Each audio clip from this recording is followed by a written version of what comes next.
I'm going to do a We Didn't Start the Fire Billy Joel style episode of He's Back here. So, greatest commandment is in 3 of the 4 Gospels, Mark, Luke, and Matthew. It is not in John. Jesus is asked what is the greatest commandment. In Mark and Luke, he says, love the Lord with all your heart, mind, soul, and strength. And the second is like it, love your neighbor as yourself. In Matthew, he says the same thing, except he omits strength. So if you put that into a grid, you put the Gospels at the top, you got like Mark, Luke, Matthew, and John, and then the attributes of the greatest commandment, you would have like heart, blank, mind, blank, soul, blank, strength, blank. Okay, so you got heart 3 times, mind 3 times, soul 3 times, and strength 2 times. That's 11. 3 plus 3 plus 3 plus 2 is 11. 11 should make you think of the Last Supper. There were 12 apostles. Jesus said to Judas, I know what you're going to do. Go do what you're going to do. Once Judas leaves, there are 11 apostles. So 11 represents the whole, the receptive, the I Ching, the six lines in the hexagram broken into 2 pieces for 12. It's broken because somebody was a traitor. So if you think about the 2 other disappointing apostles, they are Doubting Thomas and Peter, who denied Jesus. Peter denied Jesus 3 times. Peter also was in the Garden of Gethsemane with 3 disciples Jesus took with him, and Jesus came out 3 times and said, did you guys fall asleep again? Leave me all alone? And then after Jesus is risen, he says to Peter 3 times, he says, do you love me? Peter says, you know I love you. He says, feed my sheep. Do you love me? Peter says, Lord, you know I love you. He says, tend my sheep. 3 times. It's 3. So Peter is represented by 3. That leaves, so you have the 3 by 3 grid of heart, mind, and soul. Each 3 times represents Peter. So you have Judas represented by the blank space in the grid for Matthew omitting strength. That brings the total down to 11. Peter is represented by the 3 by 3 grid, heart, mind, soul, and each 3 times. And then strength is mentioned twice. Thomas, the name Thomas, it mentions in the Gospels, he's also called in the Greek Didymus. That means twin. Strength appears 2 times. Okay, so now you have the disappointing apostles. Thomas doubts Jesus. When Jesus is risen, Thomas says, I'm not going to believe it unless I stick my hands in his side. So everybody says, oh, you should have faith. You should have faith. Thomas was disappointing for doing that. As I mentioned, Peter denies Jesus. Peter falls asleep on Jesus, and 3 times Peter says, Jesus says, do you love me? Peter says, sure I do. Jesus says to do something with the sheep, and Peter doesn't do anything. So those are 3 kind of disappointments. However, in Genesis 3:24, it is noted that the flaming sword, which points to the tree of life in the Garden of Eden, flashes back and forth every which way. There's always an extra layer. Well, there isn't always an extra layer, but there is an extra layer that you have to find, and then eventually you run out of layers. But the idea is that while Peter, Thomas, and Judas all represent disappointment to Jesus, they all also represent good things. So you think about Thomas. When Lazarus died, Jesus was informed of it. He said, let us go to him. It is Thomas that amplifies that later in the chapter about Lazarus in John. Thomas says, let us go and die with him.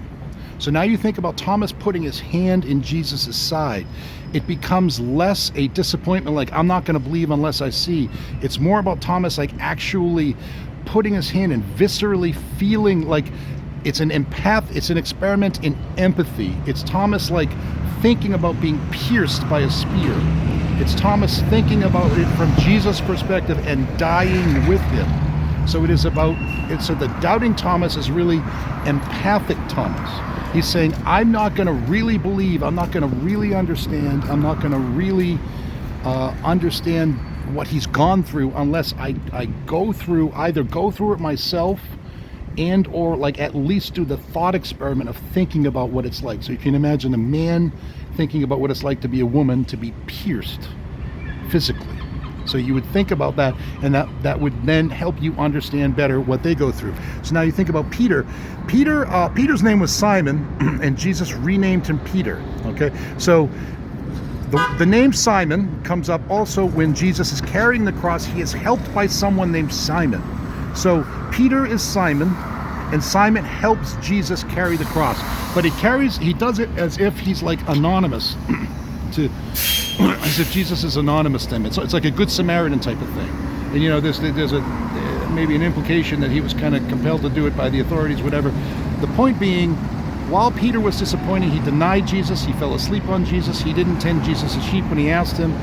At the same time, the other flip side of the Peter coin, one of the three things is Simon Peter is his name, and Simon helps Jesus carry his cross. He physically picks up the cross and helps Jesus carry the cross. The second thing Peter does is in that Garden of Gethsemane where he fell asleep and was disappointing, Jesus pulls out his sword and defends Jesus. He pulls out his sword and he cuts off someone's ear. He defends his Lord. It's Peter who does that. Peter/Simon. So he helps Jesus carry the cross, which if you turn the cross upside down, it is a sword. Okay, so he understands the message. And then it's interesting in that spot in the Bible, because Jesus says, you know, what am I, leading a rebellion? And he says, those who live by the sword die by the sword. He wasn't telling Peter to put this, well, he was inviting Peter to think about what Peter had said earlier. Peter said, I will die with you rather than abandon you. And then when Jesus says, those who live by the sword die by the sword, he was basically asking Jesus to Peter to reflect on what he had said earlier, Simon Peter, and decide whether he wanted to put the sword away. Simon Peter had said he was going to die with Jesus. So those who live by the sword die by the sword. He could have kept fighting. But the point is, he did. He had the instinct to defend his Lord, and he pulled out the sword, which was the cross upside down. He fundamentally understood Jesus' message that when you are confronted with injustice, you fight. So that's the second thing Peter did. Simon helps Peter carry the cross, helps Jesus carry the cross, and Simon Peter, pulls out the sword to defend Jesus. The third thing is that the name Peter, which is given to him by Jesus, means stone. Jesus says, on this rock I will build my church. If you think about the resurrection of Jesus, the liberation of Jesus from the tomb, it is agreed upon. We don't have a description of how the event happened, but it is agreed upon that the stone is rolled away from the tomb. And when Lazarus is resurrected, Jesus says, roll the stone away from the tomb. So you can imagine Peter is a stone. That is Peter's body.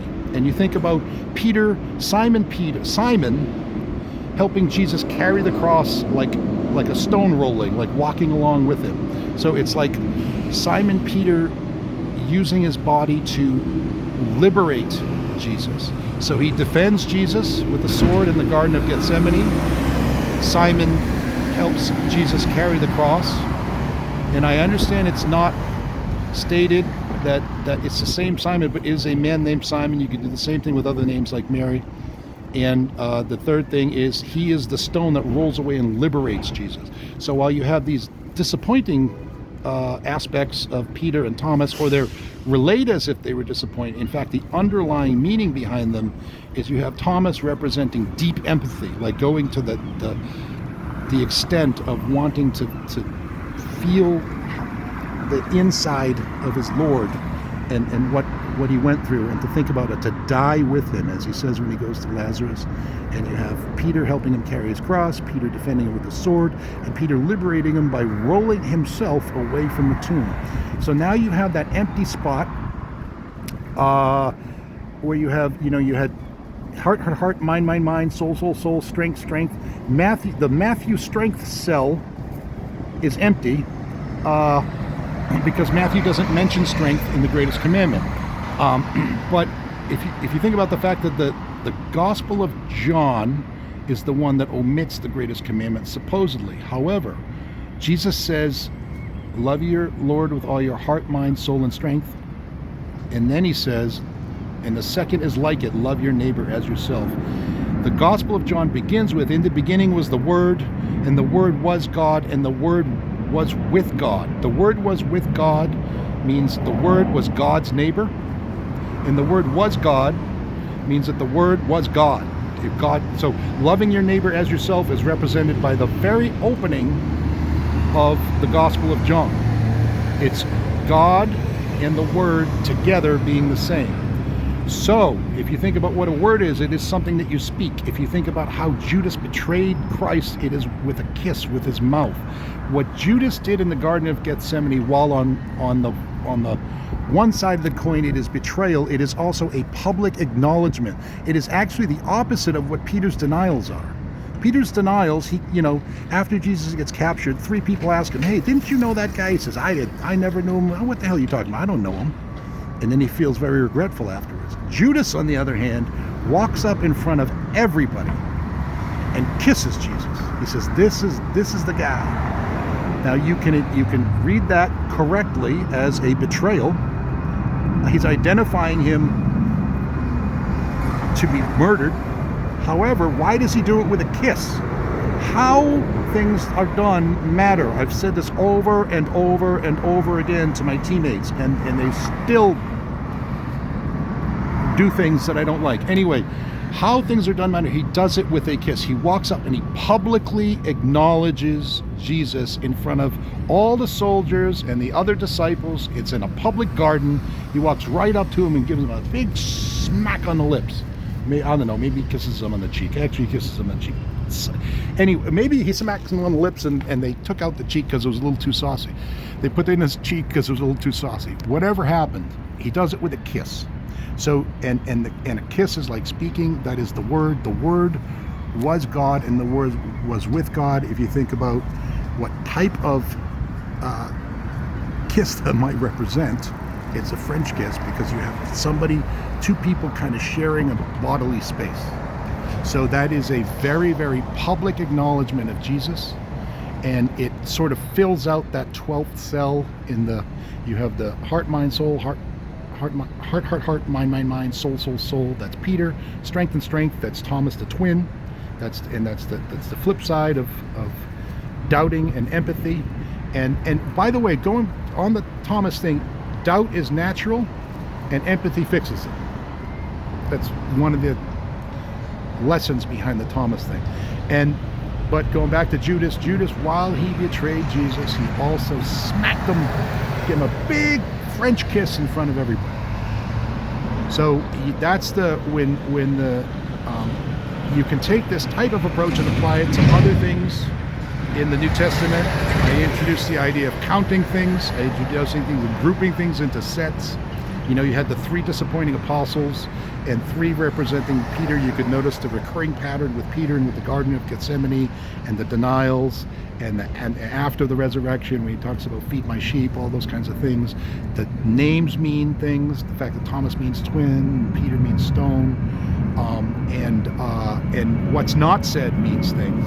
And like you claim that the Gospel of John doesn't say anything about the greatest commandment, but if you look into it a little more deeply, we just found out it has something very important to say about the greatest commandment. So I spoke very quickly, and go fuck yourselves.